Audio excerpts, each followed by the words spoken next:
You're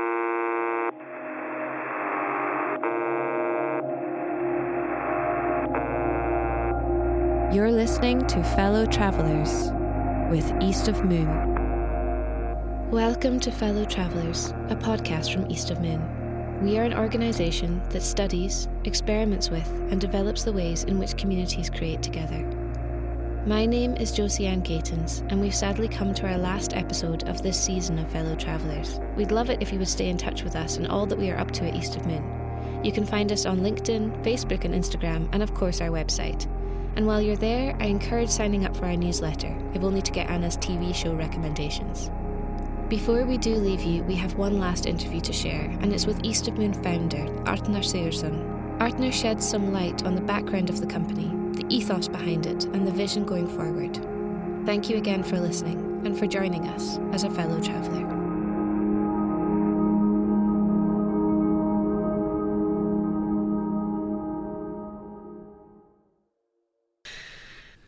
Hello, Arnar. Hello.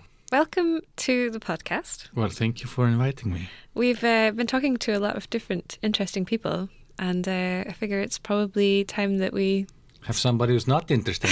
That's exactly what I mean, yes. How did you guess? I want to use this time to talk about East of Moon, which is many things.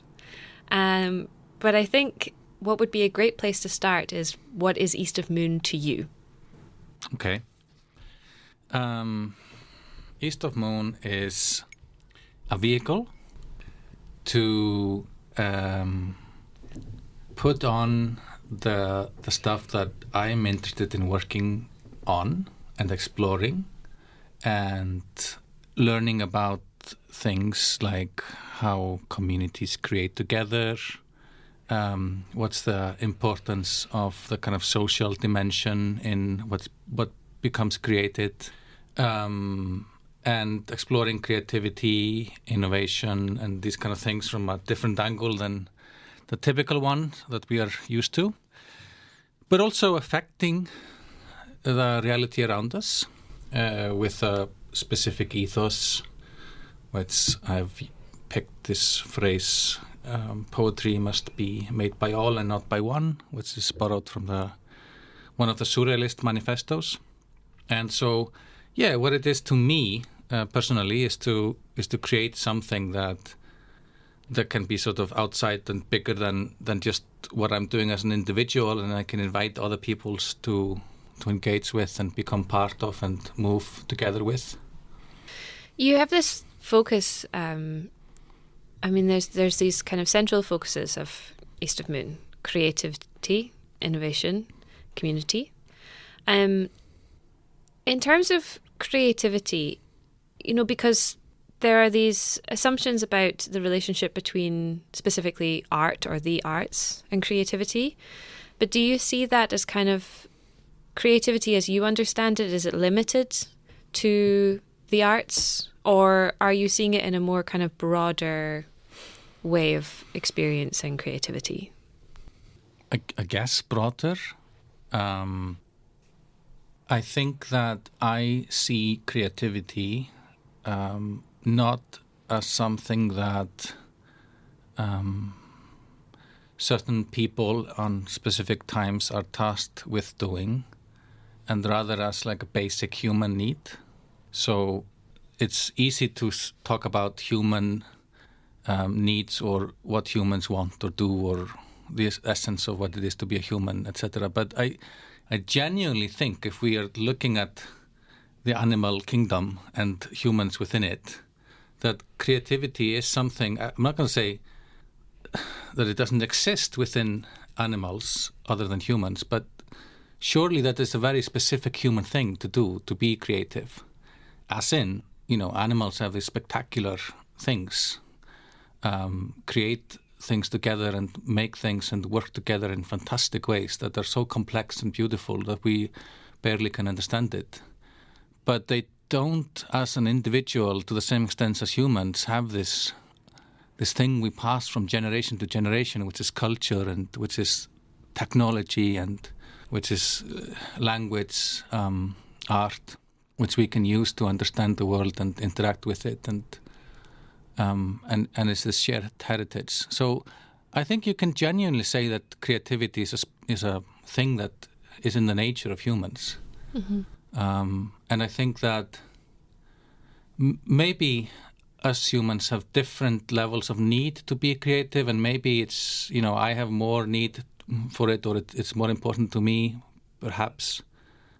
But somehow I think that it must be a sad existence to not have any opportunity to influence things around you and make your own things and put your own mark on things, and that somehow that's something that's worth allowing more people to engage with and do. You yourself came from a background of, you have a master's in filmmaking, and although that's an art form that generally you need a team of people to create, not always, but generally you have a lot of people working on one film project, it's still quite a singular vision a lot of the time, or there's a clear hierarchy in the creativity. There's a director, a screenwriter, kind of like the way that the creative vision is filtered through is quite, how to put it, there's a clear leadership and there's a clear direction of travel of the creativity. And from that background, you've now ended up in working in a way that is much more not just focused on working with a community, but in its very nature, you're working in this way where there's yourself kind of maybe at the helm of East of Moon in some way, or at least has created this vehicle, but you're always bringing people to be involved in different ways. What drove you to move from this kind of more direct, linear relationship with creation to this more kind of multifaceted, broad approach of making things happen? Well, first of all, I think that I understand what you're presenting with filmmaking as being a hierarchical thing. I think that's largely operates like that because filmmaking, the production process is very complicated and expensive. So it cannot really go into many different directions of exploration because you've got maybe 40 days to shoot a feature film and it's got to be in the can kind of a thing. So that's also why Tarkovsky said that filmmaking is a sad art because it's so bound by the material constraints. That being said, I think a lot of the ways in which filmmaking is hierarchical or stems from the brain of one person is a fiction. We like, as critics or people who pretend to know more about films, like to take things apart and say like, oh yeah, the editing was really good and the cinematography. Very often when you make a film, you get compliments on the cinematography because it's something that people see, but they don't see the editor picking the right shots, or they don't see the person who was doing the scenography or the set design that made it look like that, or the location scout that took all this time to figure out how to get to that right place. So it's a much more of a chaotic process probably than people think, and less hierarchical. Okay. But what I really have an aversion against, like that's also why I hate directors. As one yourself. I've barely ever been a director of anything. I made a short thing last year, a short film. But I've always disliked the person who has enough confidence in themselves to think that an entire team of people over multiple months is, should be working over the things that I need to share with the world. So maybe I have a complicated dilemma with this idea of the artist as somebody who's got something interesting to share. And I came to filmmaking pretty late. I don't know why that was just something that was in my head when I was at the time to study something. And immediately after it, for example, I studied film production because I saw that as being the actual challenge of filmmaking. I mean, sure, it's very difficult to direct a film or edit it or light it. Or all these things are very complicated and require a lot of skill and time and effort. But what I saw as a challenge worth trying to solve was like, how do we make it possible for maybe not everyone, but more people to make films? That was the kind of question that begged me to do something. So that's why I picked production. I just wanted to figure out how to make it, how to put it together. And so after going to film school, the first thing that I started doing was kind of trying to experiment with creating a film cooperative, because I couldn't really leave out this kind of question, which is maybe political or ethical or social, which is like, why does just some people get to make films? And, I don't have the self-confidence to think that I must be so special that everyone has to pay, 200 million kroner must go into paying 40 people to make something that stems out of my instinct. I don't have that confidence. And I think it's essentially also kind of wrong. Yeah. So I don't think I inhabited that world of hierarchical approach to creativity ever. But then, you're mentioning this collective, CLAP. Cooperative. Do you think that's kind of in some ways a bit of a precursor to what you're doing now?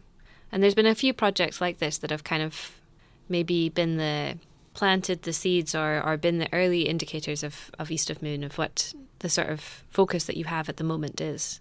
The other being the Blue Bank in Thingari, which I think if people know something vaguely about East of Moon or about you, from my experience of working with you, if I say that I work at East of Moon and people say, what's that? And I say, oh, the Blue Bank, there was kind of, my boss was involved with that. And they go, oh, yeah, okay. So it's kind of a bit of a hook that people have for this kind of work. But maybe for people who don't know about the Blue Bank, you could give a little explainer of how that came about and how that kind of set the wheels in motion for what you're doing at the moment.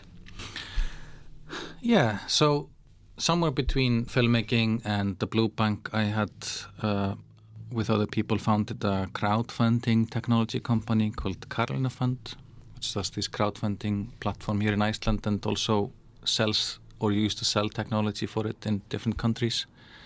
And it was sort of a wannabe startup, like a wannabe tech startup, and did interesting things and still to some extent does, but maybe never became a very viable tech startup. And somewhere along the road of being a tech entrepreneur, I probably got uncomfortable with that and sort of not so enthusiastic about that road.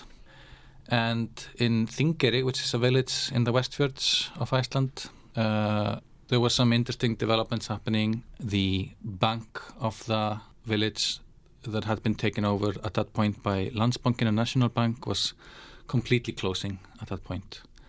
And so the building was to be empty. That service that was one of those multiple services that over the decades had been leaving as a result of the decline of the fishing industry in Iceland and this area in particular. And so there were some ideas about doing stuff, and I had come there for a sort of like a residency a few years earlier and been in touch with people who are creative and active in that community. And it's a pretty small community. Yeah, it's like 250, 300 people who were living there at the time. And in its heyday, its so-called golden age, maybe 600, 500, 600 people. And so there was a movement, an idea to make this Blue Bank thing, which kind of was there were multiple parties involved. There was the local coffee shop. It was the municipality. There was, of course, the bank that was the owner of the building. There were some sort of social and investors and such that all had their own kind of take on what it was supposed to be to create. So for the municipality, the narrative that they made for the residents was that this was supposed to give back all the services, or not all, but almost all the services that had gone, which was never a viable thing to do and could never happen. So there were ideas. We kept the bank open through making a deal with the bank that was leaving. There were some attempts and some of making it sort of into a library, and there was this idea that sort of like happens in many small towns, that you can merge different services together. But then there were other people who were looking at it more like, let's make a co-working space and let's bring in people from all around the world who could come into this community and be part of it and work on these kind of new industries, more creative industries. And then for some other people, it was about something else. So it was a very complex kind of pot of different expectations. And me and my wife, Lily, we moved to Þingeyri to become like the first bank managers of this and try to navigate all these different expectations and make something. Yeah, and we put a lot of energy into it, and we tried to somehow prove ourselves in the community of Þingeyri that we weren't part of, and we weren't from there, and we hadn't grown up there. And also kind of do something that, so as I defined the project, it was kind of to look back at everything that had been lost and to in some way fill in the gaps. The cooperative had left, the town hall had left, the bank obviously, all these institutions that kept the place running had left one after the other. So there was no kind of creative leadership, so to speak. And sort of try to fill in those gaps and try to do your best to support the community in dealing with that loss, but also try to look forward and see, are there paths to be crafted, or found to do something different and new that work in all these changes that's around us. Yeah. With projects like that, there's so many moving parts, so many variables, like you say, so many expectations. People are interacting with it on so many different levels, depending on their own backgrounds or needs or whatever. I think it becomes really hard to measure success in those situations, but when you feel it, like you know it.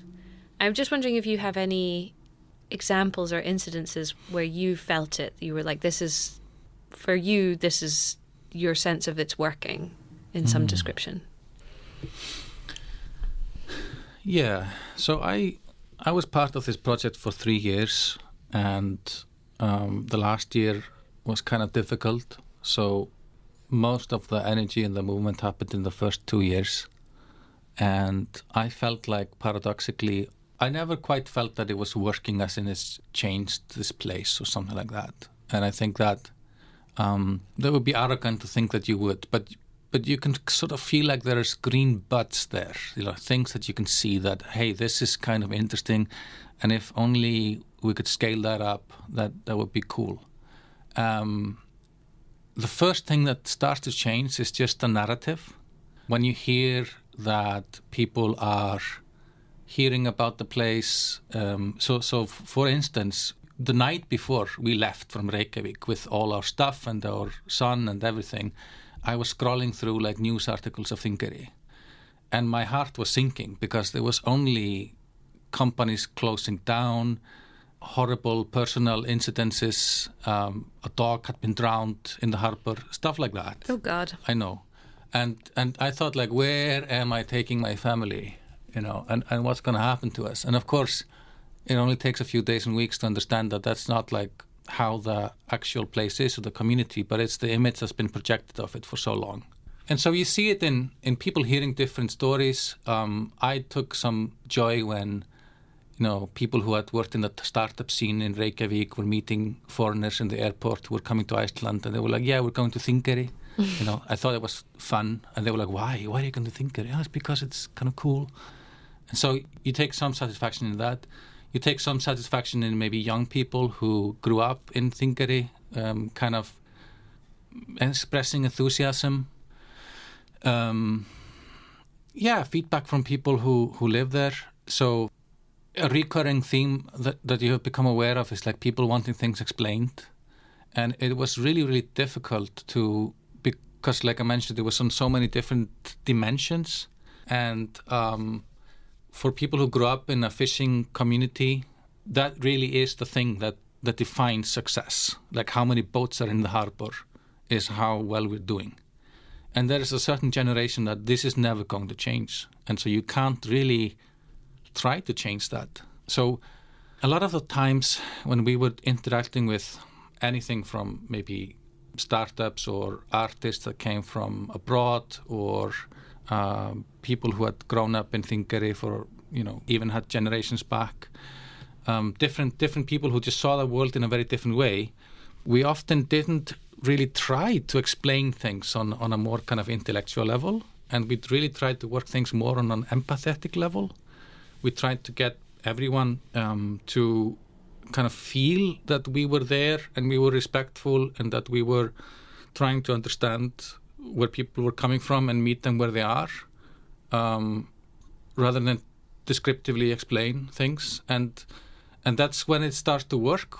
People don't really need to understand what you're doing, but if they feel that, hey, this isn't the person who's coming here to take over, but this is a person who is with some genuine approach trying to just be part of what's going on and move it forward. And when you feel that people trust you for that, that's some level of success. The most difficult part was actually when people projected something into you, that they thought maybe you were going to do a lot of things.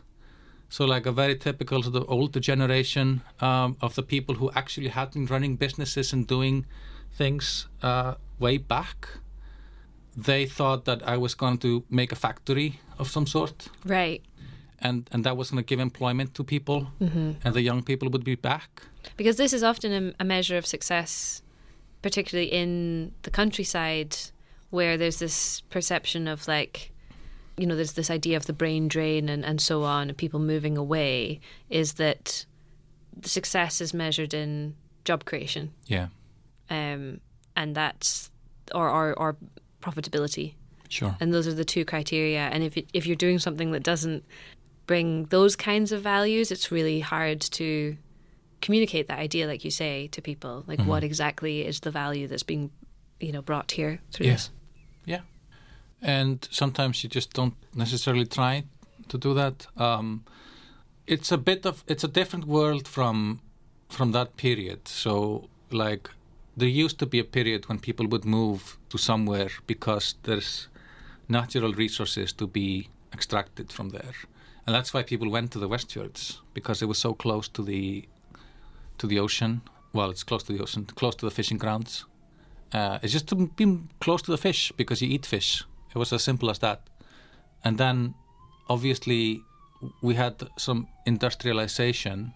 And so we had factories and harbors and roads and things being built. And people would move to where that was happening. And that's the mindset that a lot of the older generation and even politicians still are in. Like, if only somebody comes here and makes a factory, the young people will come back to work in it. And that's created some very perverse things. Like, still today, and at the time that I was there, the biggest employer was a fish factory that was owned and operated by people in Reykjavik that was subsidized by the state to employ a certain number of people. And when you ask capitalists to employ a certain number of people and you pay them per person employed, they'll create something horrible out of it. And it was a very low value product that was made. They sent basically some leftovers up there to be processed. They had no skilled laborers or supervisors there. They just managed it through CCTV cameras. Wow. And to a big extent, they employed people who were there to make a quick buck or euro and then get the hell out of there as fast as they could. And I don't blame them, because you need to be up for living in Þingeyri to live in Þingeyri. And very few people actually ended up staying there. So it was such a horribly bad way to manage a community or develop a community. And everybody felt it and everybody was angry about it. And the pride that a fishing community has for like creating a good product or good fish and knowing what you're doing with it and stuff was just being trampled on. And the moment that I realized what a horrible way to manage a community it was when there was actually a couple there that met there from a Central European country, and they decided, we want to be part of this place. We want to settle down. We'd like to learn Icelandic. And then you had this company that had received millions and millions and millions of kroner every year to supposedly support the community. And when they were asked if they would sponsor Icelandic courses for the people that they were bringing in supposedly to help the community, they said no. And I was like even just to save face, this is such a bad performance, because they obviously didn't care. And then, we tried to find some public institutions that were doing Icelandic courses, and it turned out that you need a minimum amount of, I don't know if it was 6 or 7, and if it's not 6 or 7, then you can't do anything, which doesn't work for Þingeyri. So it ended up being like a local entrepreneur and the Red Cross in Þingeyri that kind of sponsored it. And it was such an amazing demonstration of like the failure of what was being done.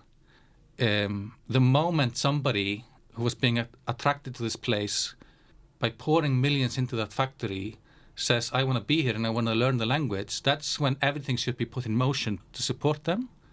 But it was the absolute opposite.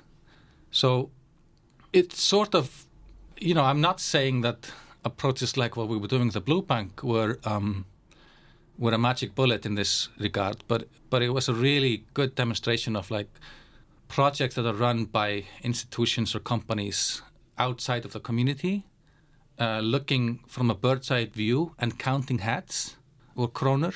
They're not going to create a viable place to live in for people. Totally. Maybe to illustrate to people who don't have the opportunity to sort of feel what the Blue Bank was creating in this empathetic way, to give a bit of a picture of what sort of things were happening there, like just some examples of some of the programs that were taking place, or if someone walked into that building, what might they expect? Sure. I'm sure that everyone had their own idea of it, and I bet people had different opinions as well, some positive, some negative. We received a lot of support and love within Þingeyri. Always when you're presenting a project that you've done, there's the danger of painting it in a rosy picture. But basically, it's an ex-bank building. It's been changed from the kind of gradually from being a bank building. There were some people that came to us and said, hey, it's got to look like a co-working space, like with fancy lamps and MacBooks and stuff. And we were like, sure, like you can bring your MacBook, but we're going to do this gradually and kind of take one step at a time. So you could come in there, you could have coffee, you could, rather than trying to put all these new services there, like an insurance company or things like that, we started doing something that I later learned was called digital caregiving, which is that you could go there and you could get support in using online services. Right. So that seemed to be more realistic of a step, because everything, even in Reykjavik, is moving online. And in Þingeyri, you had a community that didn't come to age in the 90s, growing up in a jobs market where you would be using computers in an office or a retail store, but you would have fishermen and farmers and fish workers, and they just didn't use computers when they were in their 40s and 50s. So now they were in their 70s and 80s, and they still had these paper invoices, and they'd call their insurance company and they'd be asked, hey, can you fax me? Can you send me over? Can you scan this document and send it as a PDF? And they'd throw this at an 80-year-old guy who just was a small boat fisherman for his whole life, and he panics. And so he could come to the Blue Bank and get help doing that. So that was one facet of the service we had. Certain days we would open the bank, so you could come and use the bank. And for a lot of people, it was about paying their bills and such. But also it was just kind of about, my wife Lily was the bank clerk, and she was very happy to hear stories of people's hips and, how it was growing better and things like that. So as anybody in a small community knows, it's not just about the service, it's about meeting someone and having coffee and things like that.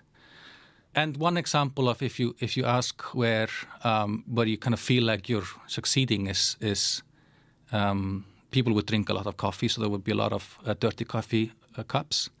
And at one point, the ladies who were coming to the bank, they felt so bad because I was perceived as being the bank manager. a very respectable position. And they saw the bank manager like washing up all the cups. And so they actually collected money to buy a dishwasher. Wow. Yeah. That's really cute. It was very, very heartwarming. I felt a little guilty of it as well because we could have bought a dishwasher, but okay, we had a dishwasher there. But then at the same time as these things were going on, there were events and there were certain parts of the building that was used as co-working spaces. So in Þingeyri, when we moved there wasn't a single person who worked in an office job. So that was a bit of a crazy thing to start a co-working space there. So it was mostly used by people who came from somewhere else. So like people who just kind of wanted to take out a few weeks of working on something. Sometimes we would have events. The coffee house across the street has been for a long time doing this residency that I had been part of. So the artists would use that. And sometimes we did like different workshops or things that people came in for a long time on. And another kind of interesting way in which where you'd feel like things are working is when those kind of worlds would combine. So that was an interesting feature of this project, which is that I think a lot of the times in towns when some, hip creators come in, there is this fear that they will just going to be in their own corner and the so-called locals in another corner. Yeah. And for instance, I never used the word locals, and I kind of made sure that we didn't use words that sort of actively differentiated people. Interesting. And obviously there's a difference between someone who's lived there for decades and someone who's lived there for a few weeks. But a part of that was going into the history of Þingeyri and understanding that 100 years ago, Þingeyri was full of newcomers. It was a place where, fishermen would come. It was there were American settlements there. There were trawlers coming from the UK to get fixed in the machine workshop. Whenever there was a festival, you had to put the French, Danish, American and British flag up because it was such an international place. So that was kind of reclaiming that narrative of Þingeyri as a place where people come and go. So it's when those different facets of the community would interact and mix and maybe an old woman would step in with a problem with her iPad and some Dutch designer who happened to be there is kind of fixing it for her because it just makes sense. Another such kind of story is when we had a startup event, because in the startup world you have these accelerators and you invite budding startup companies to come and grow faster is the idea through a few weeks program.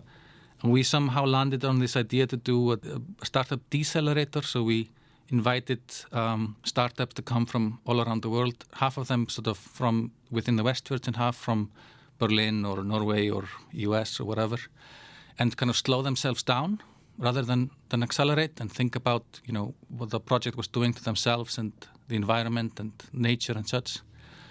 And one such company who was doing blockchain-based privacy thing in Berlin, and they came and they spent some time there.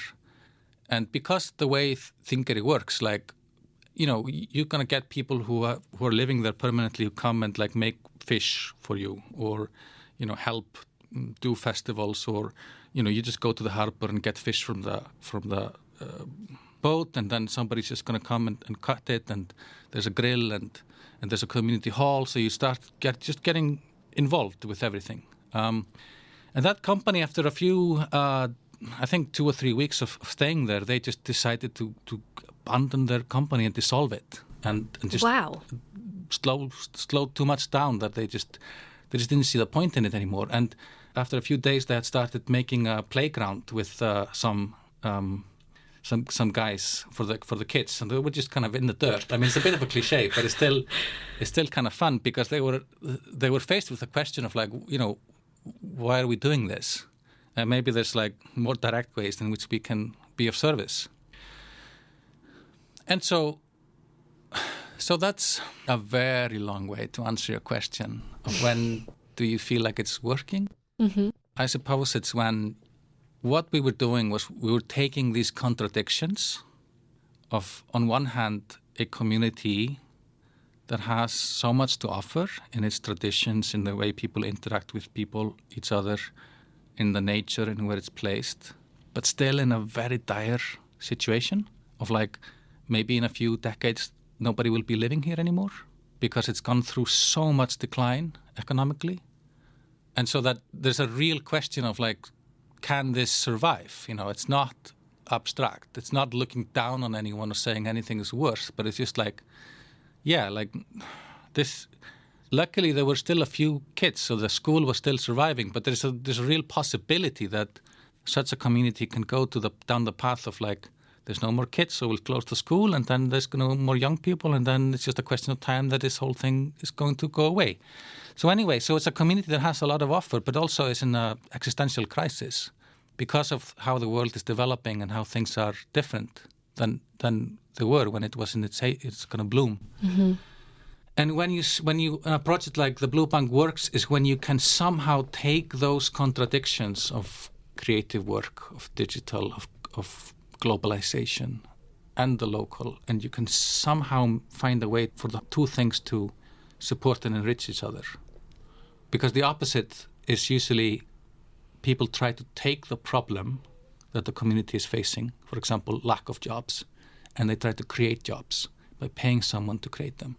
So they take the problem heads on in a very banal way, but what we were trying to do is take the contradictions and create a synthesis out of it, of something new.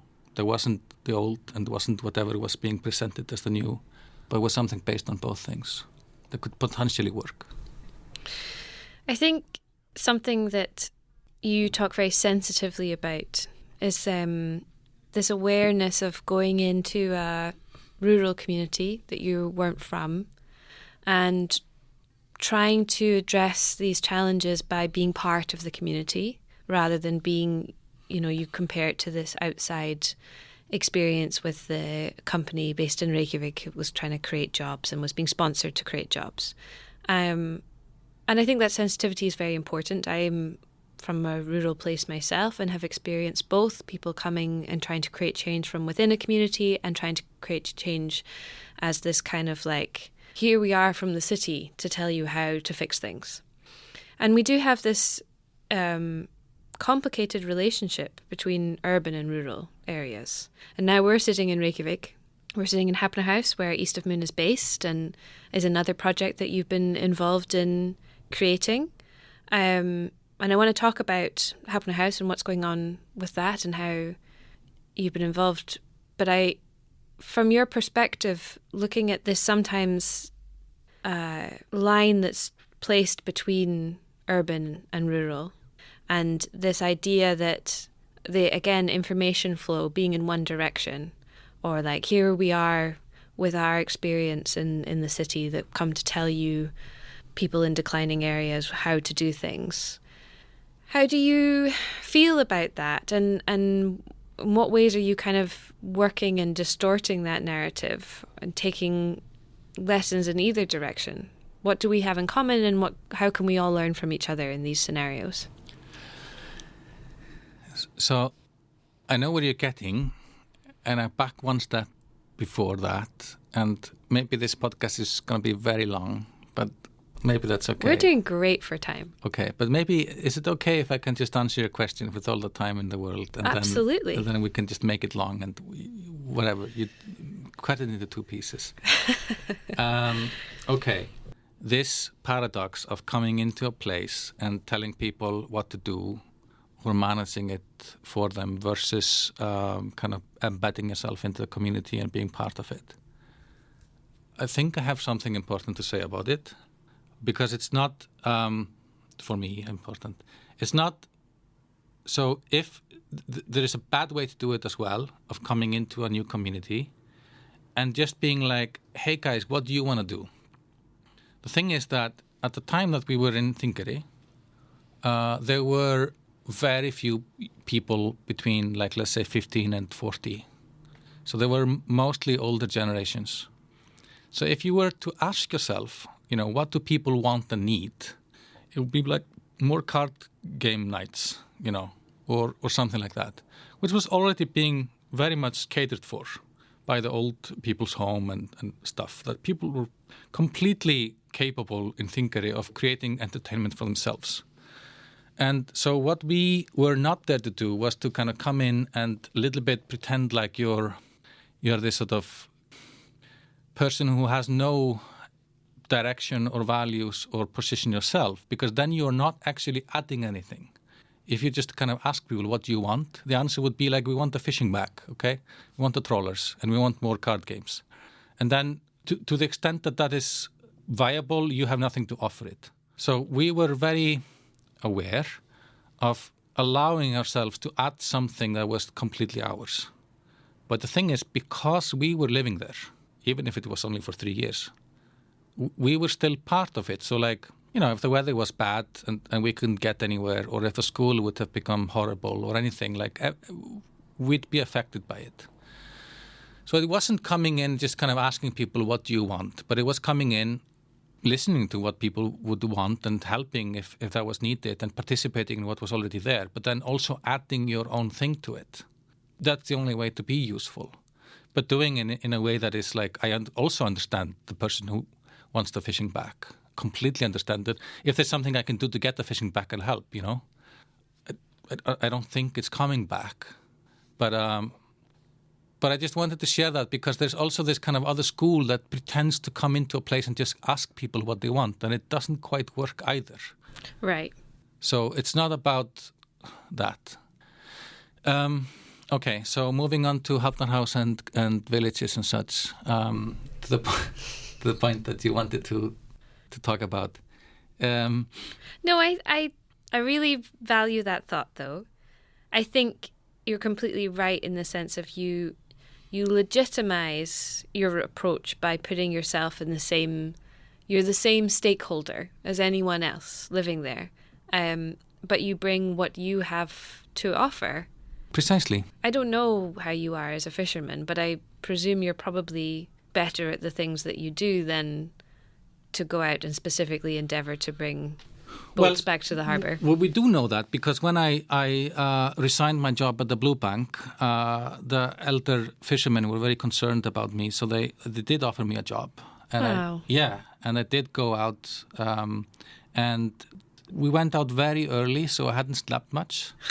And I also had seasickness, and I was also kind of cold. And then when we were 20 minutes out from land, the fishermen actually said, I forgot to mention, I don't drink coffee, so they didn't bring any coffee with us. I know.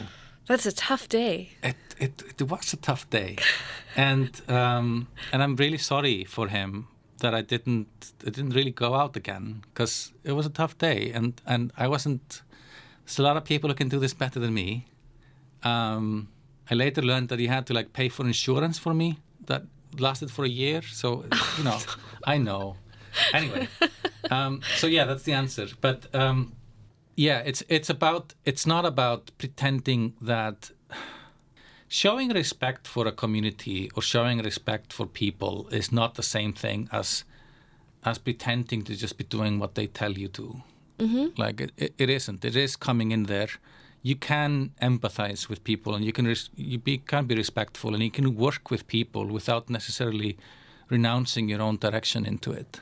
Also, because people don't necessarily know what they want, and sometimes they have to experience it. And you'll certainly, if you try something that people don't like, they'll tell you about it. And it's not unusual to try something out and get quite a negative reaction at first, and then people actually become accustomed to it and think, oh, actually, no, this is useful, this is helpful. Yeah. But at the end of the day, especially when you're working with communities, if something if it's just a lovely idea that people don't find enriching or practical or whatever it might be, they just won't use it, and then you'll know. Yeah. And it's frustrating, honestly, but it is how you get there, how you get to knowing. Sure, and to be absolutely fair, I don't think the project that I worked on during the time I worked on, I don't think it quite got to the point of being very impactful. At best, it worked on the kind of level of narratives and showing the possibilities that might be there.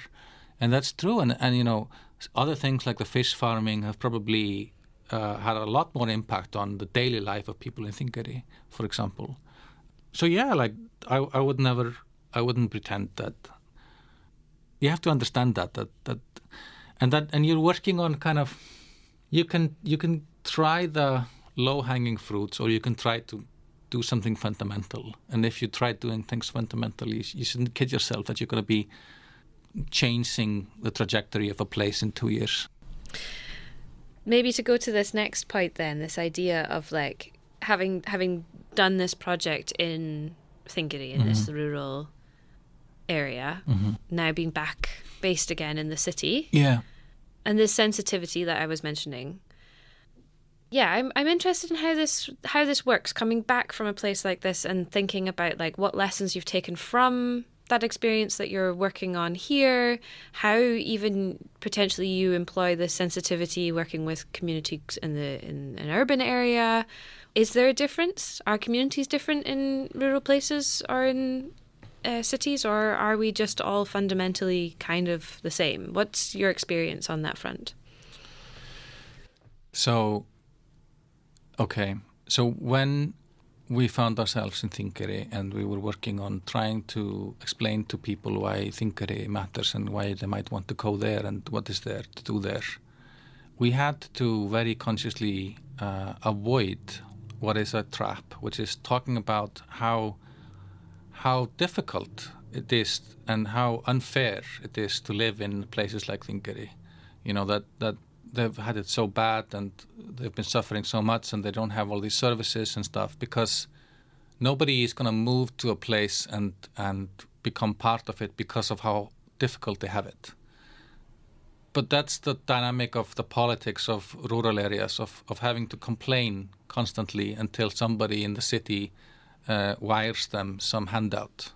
So it's easy to fall into that trap. So you have to find a way to explain to people why might they want to spend a month or 6 months or even years in Þingeyri. What is to speak a dirty language of like startups, like what is the unique value proposition of a place like this? What is the thing that you can't get in a city from a place like that? And yeah, it's totally different. It's the way in which you have to rely on each other in a place where you can't just, it'll take a long time for the ambulance to come from Ísafjörður or the fire brigade or something. You know, everyone's got stories of just the weather being bad and you're trapped in there and you just have to, the things that you take for granted in a city are just not provided, and people have to do stuff together. Like, it was a bit of a shock to me when I was asked to join the fire brigade. And I didn't in the end, but you know, I had to have a serious talk with myself. Like, first of all, I thought it was ridiculous. If a house is on fire, surely I'm not the person to rescue that situation, because I'd grown up in a reality where, you know, within a few minutes there's somebody that's trained to do it. Mm-hmm. And then I looked around me you know, with all due respect for all the guys in Þingeyri, and I was like, I don't think any of those. I mean, they're great, but even I could perhaps have something to contribute in a situation like that. So it's different. There is a sense of community. There is a sense of the individual mattering. There is a sense of, like, if your kid is going to a surgery, everybody will know about it. So the people who take care of your children in kindergarten, the person that attends the grocery store, everyone you interact with on a daily basis is a fellow human being that knows things about you. They may not like you, but they know you. And that's very different from the kind of experience in a city where most people you interact with on a daily basis, they won't remember you after 5 minutes. And so what I took away from a place like Þingeyri was the value of community, at the risk of sounding like talking in cliches, but yeah, it was understanding that how rich it can feel when you can feel that you're part of something, and if you're not there, you'll be missed, and everyone is required to do something.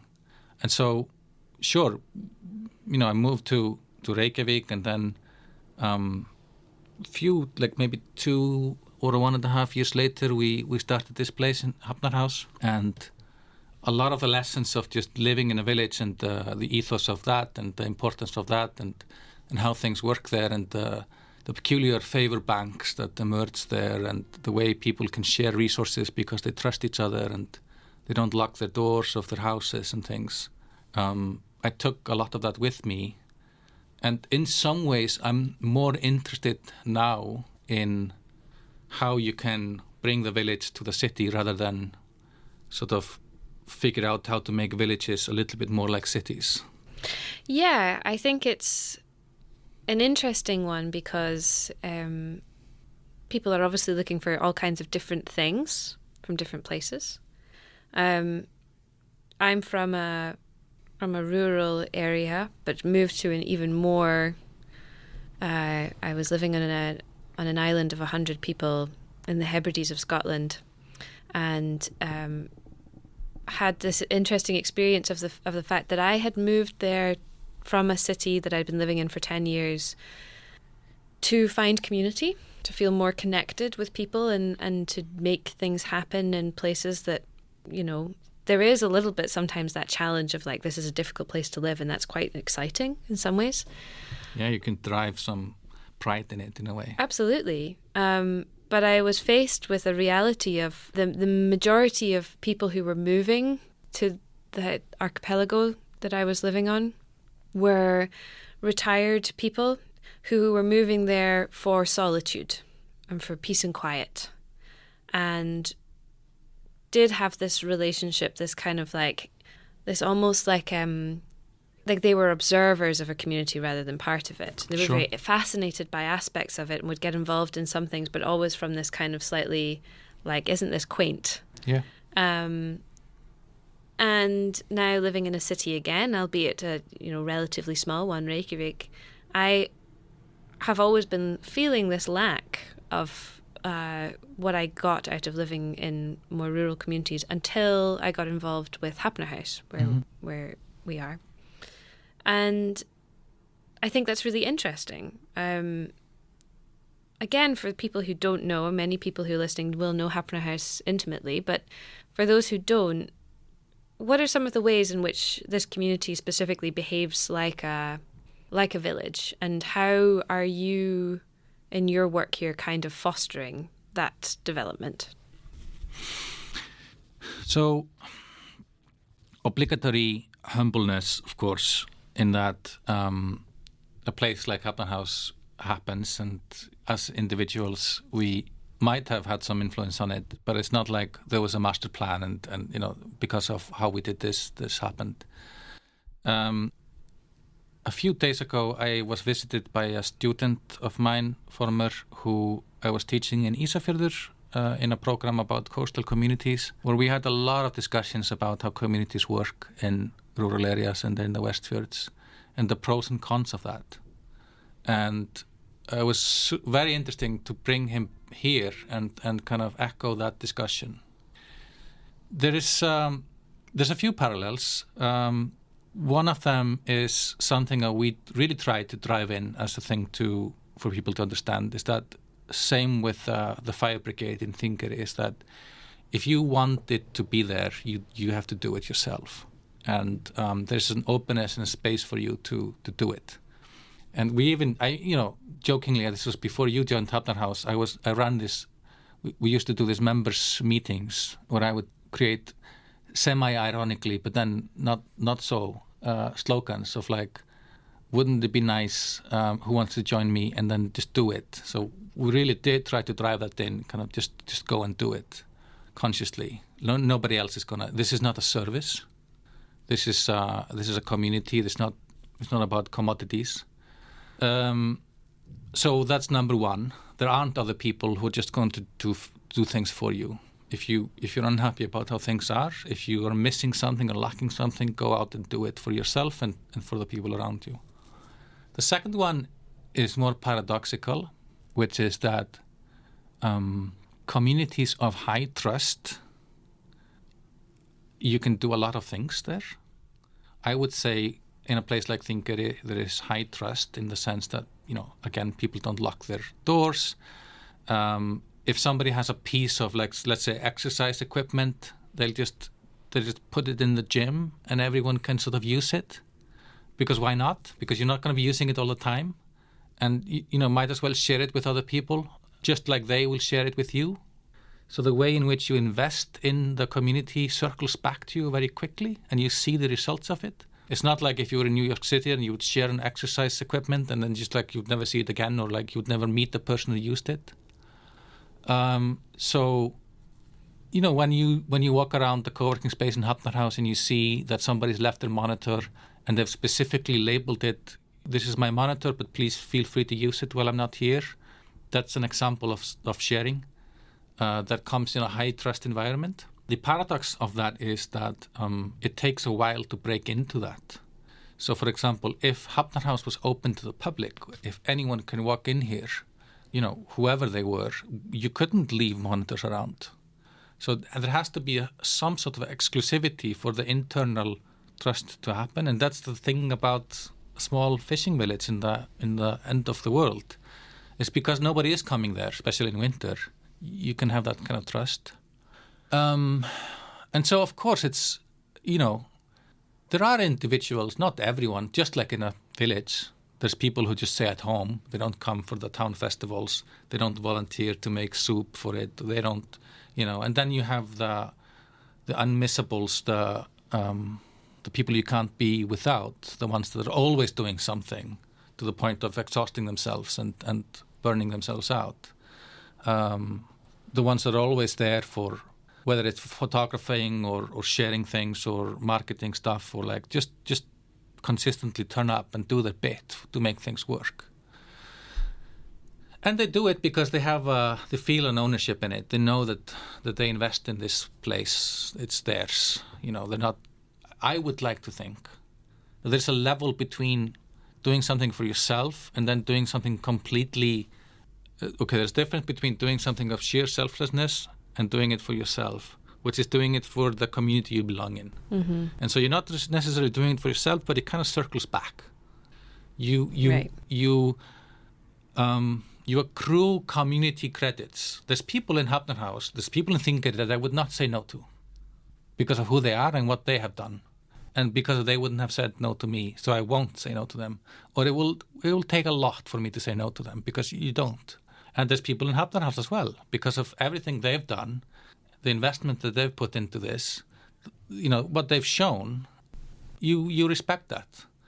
And, it's fun to observe, like there might come politicians from Ísafjörður or the rest of the Westfjords into Þingeyri for some kind of meeting, and they wouldn't understand who they're talking to, Yeah, they wouldn't see the significance of, this.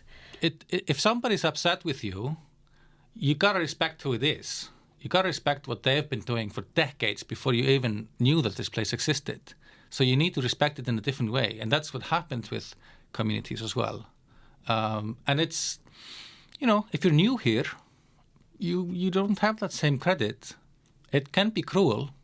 The students that come to Ísafjörður to study every year, they discover they have no social credit.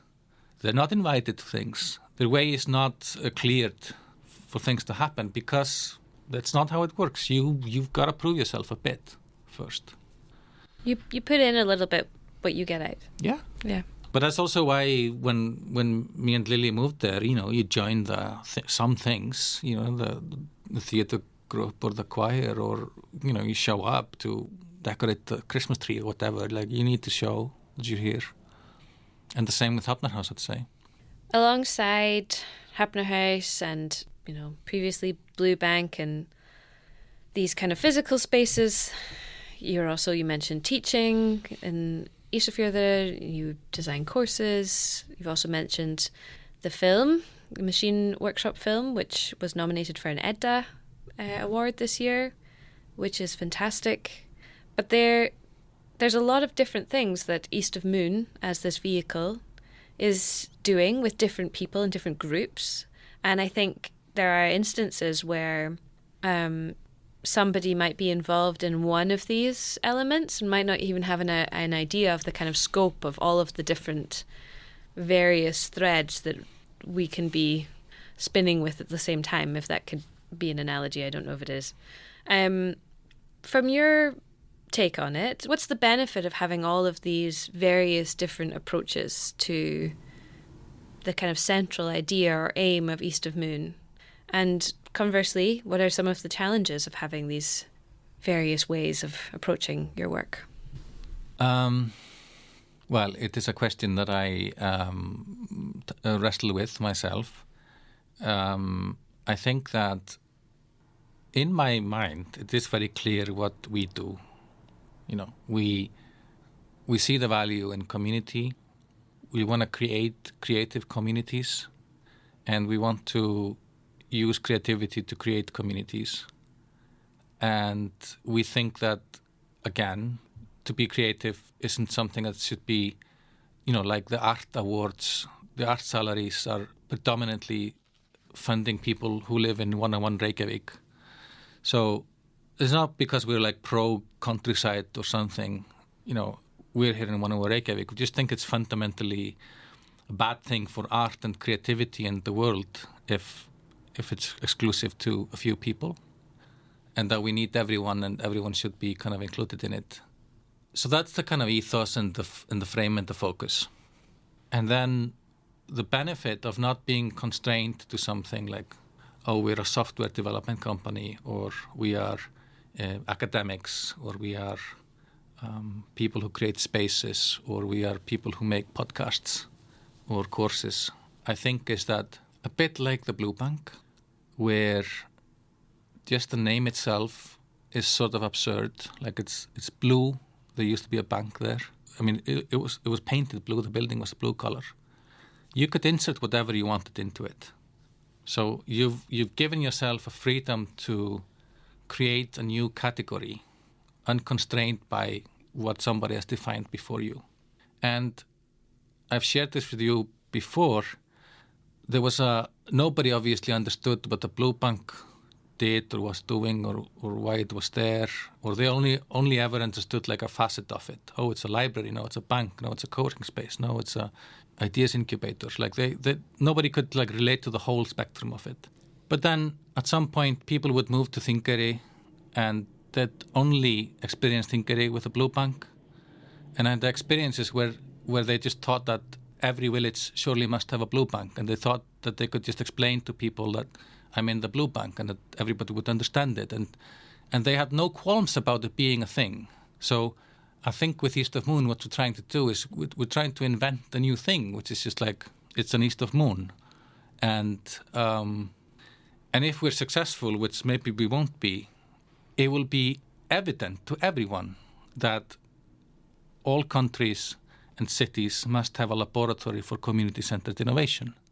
Just like all countries and cities must have a symphony orchestra or a town hall or a tourist information center. They would need to have laboratories like that.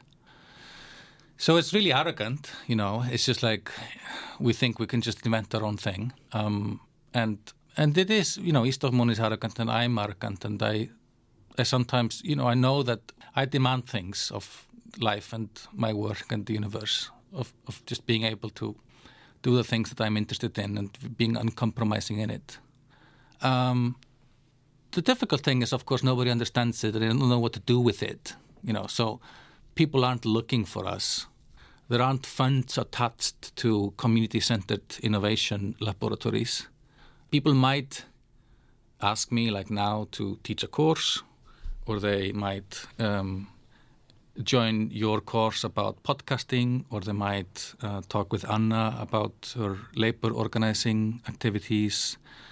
So people might interface with it on different things, and maybe to some extent the whole is kind of contained in the small, I do think that I have heard people approach us, send us an email, ask us to do something, and they'll say something like, because you guys think differently, or something like that. So I think when people ask us to make a course, or they ask us to run an innovation program, I would like to think that for the most part they do it because there's kind of a bigger thing there. That's what I would like it to be. Like the people who would like some depth and who would like some some meaning behind it, not just somebody who kind of repeats a formula, and some experience also, and the search for things. Like if you're, I'm waiting for that phone call from that government or that regional apparatus that is just like, hey, we don't want to do the same old thing. We don't want just people who talk about fancy words or, repeat formulas. We kind of want someone who can come here and really challenge this situation. And I think you can only do that by having the whole, not by presenting not being a software company. You need to be a thing that can create software with a different mindset and different frame and different ethos and different attitudes than someone who just makes software. That's what I tell myself, and then I live with the reality of that decision, of course, on a day-to-day basis. You've kind of touched on it there a little bit about this phone call or wanting to connect with people who are looking for something a bit different. But this vehicle of East of Moon, we've been doing a lot of work behind this conversation to think about how we tell people about who we are. The website's looking lovely. If anyone wants to go and check that out, I recommend that you do. But this vehicle, where do you think it's going and who needs to be in it to get us there? So where do I think it's going? Or where would I want it to go? I think that by definition, it needs to be sort of porous. So that's why we went down this path of the concept of fellow travelers, of creating a little bit of a community around what we're doing. Of we can have friends and we can have people who are hanging out and sharing some part of our vision. I think that I would love to transition it to something that can create sustainable work for a number of people, just because that's also required by objective reality. Who needs to be in it? Yeah, there needs to be people who share some of the ethos and some of the drive to push it forward and make it their own. And of course, I struggle a little bit with the paradox of at the moment, it's just kind of a company that is owned by me exclusively. That's not necessarily how I would like to build companies or things. So it needs to become shared by other people than just myself, and people who kind of momentarily enter into it and become part of it. That's one thing. It needs to have a wider community of people who are doing different things on different fronts, but can step in and out of it. That's another thing. And it's got so many experiments going on that we're not able to fully run. So we're doing a digital platform that we spent years making, and there's hundreds of people using it, and there's other people wanting to use it, and some people are wanting to pay for it even. But we have maybe a few hours per week to work on it, which is ridiculous because we're providing alternatives to things that companies make that have thousands of employees or hundreds. We also, we're learning a lot about building communities and spaces. We're developing different programs and education. We're making this podcast that we're on. There is a lot of work to get going. We don't always choose the kind of path of least resistance. Yeah, that seems a fair assessment. Sure. So when we make a podcast, we're not trying to get celebrity names, or we're not trying to to get ourselves on the fastest track to something. And so every single one of those projects require a lot of energy. And I think we would need to find a way to get more resources, get more stable funding, find maybe we will need to make a compromise of that some of the things that we make need to become commodities or services that just can be sold in a bit more of a exchange kind of a way. So I don't know. I mean, on one level, I derive some satisfaction from being uncompromising and just kind of doing things the way that they should be. On another, I'm also just tired of, not having the motor and the energy and the resources to do things on the scale that I'd like them to be. It's such a challenge. I think a lot of companies or organizations or whatever will describe themselves as value-driven. I think in real terms, when you make that very much the center of how you do things, it is tiring. And you talked before about individuals within a community that are kind of doing everything and experiencing sometimes burnout or sometimes this return that we've also discussed as being important, this within a community. Yeah, you have to get some things back. And I think it's been a really interesting time to work together and to look at this as East of Moon sort of figures out a little bit more details about this vehicle that it is. But I'm excited. I think it's fun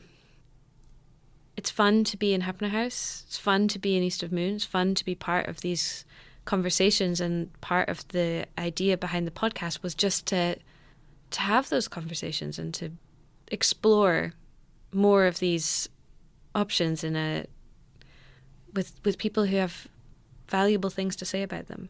And I think that exploration is something that makes the East of Moon approach.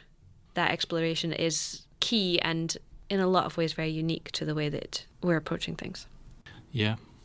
I cycle between being tired and sulky and also feeling very grateful and privileged of being able to just work on things that matter to me and with people who it also matters to. And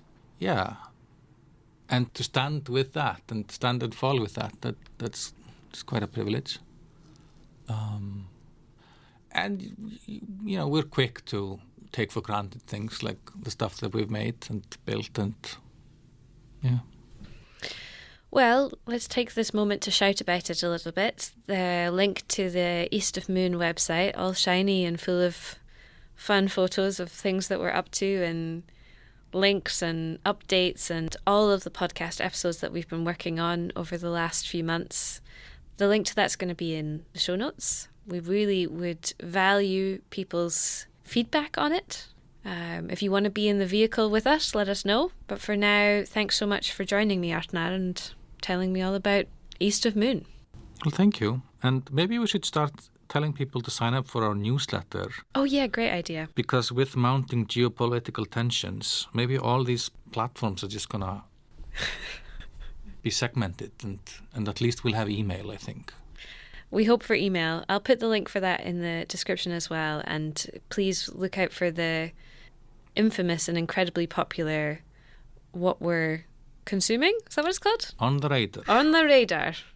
All the things that we have been listening to, watching, reading. And then sometimes we put them to a vote on Instagram. So I think I owe the rest of the office candy as a result of that. So I better go and sort that out. For a brief few moments that Instagram is still existing. Okay, thank you very much. Thank you.